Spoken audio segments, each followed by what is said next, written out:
கோடா கோடியாய் நீ பெருகி எண்ணற்ற ஏழைகளை வாழ வைப்பாய். அருமையான தேவர்களே, ஏன் நீங்கள் கோடா கோடியாய் பெருக வேண்டும்?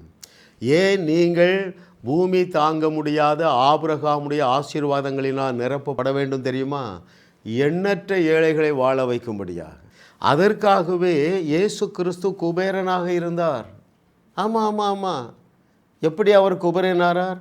கஷ்டப்பட்டா? இல்லை இல்லை இல்லை. கடினமாக உழைத்தா? இல்லை இல்லை இல்லை இல்லை.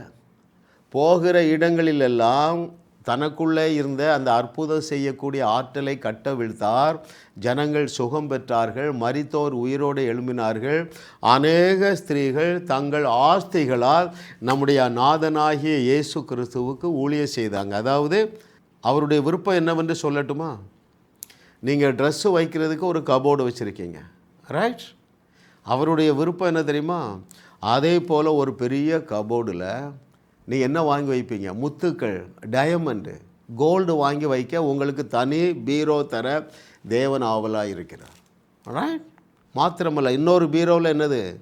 நூற்றுக்கணக்கான டாக்குமெண்ட், ஆபரணங்கள் வைக்க ஒரு பீரோ, அப்புறம் ஆபரணங்கள் வைப்பதற்கு தனித்தனி பீரோவை உங்களுக்கு தர ரெடியாக இருக்கிறார். ஏன்? கோடா கோடியாய் நீ பெருகி எண்ணற்ற ஏழைகளை வாழ வைப்பாய். இயேசு செய்த கிரியைகளை நீயும் செய்வாய், அதைவிட பெரிய கிரியை நாளும் செய்வாய். ஏன்? உன்னை தேவன் என்று இயேசு சொன்னாரே.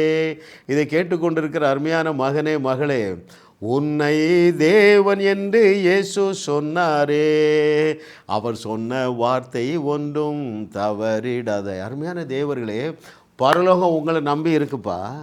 கிமு முதல் நூற்றாண்டிலே இயேசு கிறிஸ்துவை நம்பி இருந்த பரலோகம் 21வது நூற்றாண்டிலே உங்களை நம்பி இருக்கிறது என்பதை ஏற்றுக்கொள்ளுங்கள், ரைட்?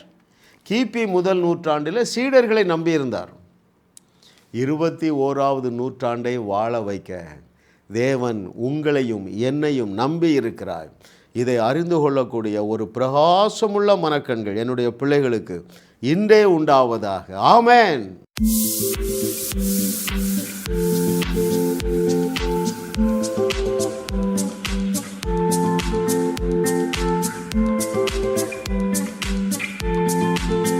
ஜாஸ் மினிஸ்ட்ரீஸ் யூடியூப் சேனலில் தொடர்ந்து செய்திகளை கேளுங்கள், சப்ஸ்கிரைப் செய்யுங்கள், வீடியோக்களை லைக் செய்து பலரோடும் பகிர்ந்து கொள்ளுங்கள். அவர்களும் ஆசீர்வதிக்கப்படட்டும்.